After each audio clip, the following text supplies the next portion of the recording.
কুড়িগ্রামের ভুরুঙ্গামারীতে প্রায় প্রতি বছরই আগুনের ঘটনায় পড়ে কোনো না কোনো ঘরবাড়ি, ব্যবসা প্রতিষ্ঠান। নিঃস্ব হচ্ছে অসংখ্য পরিবার, অথচ পুরো উপজেলায় নেই একটিও ফায়ার সার্ভিস ও সিভিল ডিফেন্সের স্টেশন। তাই আগুনের ঘটনায় সময়মতো সহায়তা পান না ভুক্তভোগীরা। কুড়িগ্রাম উত্তর প্রতিনিধি আব্দুল কুদ্দুস চঞ্চলের পাঠানো তথ্যচিত্রে আরও জানাচ্ছেন সুলাইমান কবির।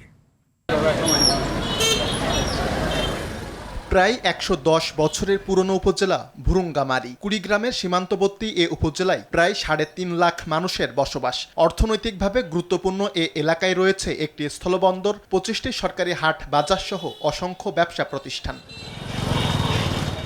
স্থানীয়দের তথ্য অনুযায়ী গত ৪ বছরে এ উপজেলায় অগ্নিকাণ্ডে ক্ষতিগ্রস্ত হয়েছে প্রায় ৩০০ পরিবার। আবার গত ৫ জুন ভুরুঙ্গামারী সদর বাজারে ভয়াবহ অগ্নিকাণ্ডে পুড়ে যায় ১০৫টি দোকান।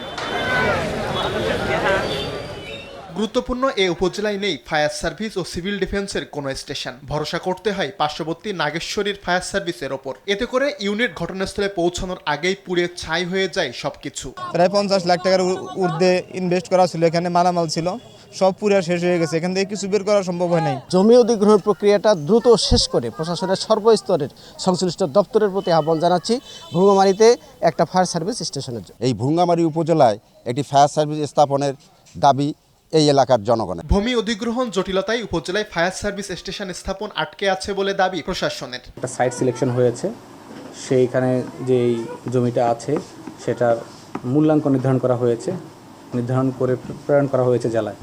পরবর্তীতে আবার ফায়ার প্রত্যাশী সংস্থা বলেছে তাদের আরেকটু জমি দরকার। আবার আমরা মূল্যাঙ্ক চেয়ে সাব রেজিস্ট্রারের কাছে প্রেরণ করেছি। এখন পর্যন্ত সাব রেজিস্ট্রার সেই মূল্যাঙ্ক প্রেরণ করেননি এসিল্যান্ডের কাছে। সব জটিলতা দূর করে উপজেলায় দ্রুত ফায়ার সার্ভিস ও সিভিল ডিফেন্স স্টেশন স্থাপন করবে সরকার, এমনটাই প্রত্যাশা ভুরুঙ্গামারীবাসীর। সুলাইমান কবির, RTV।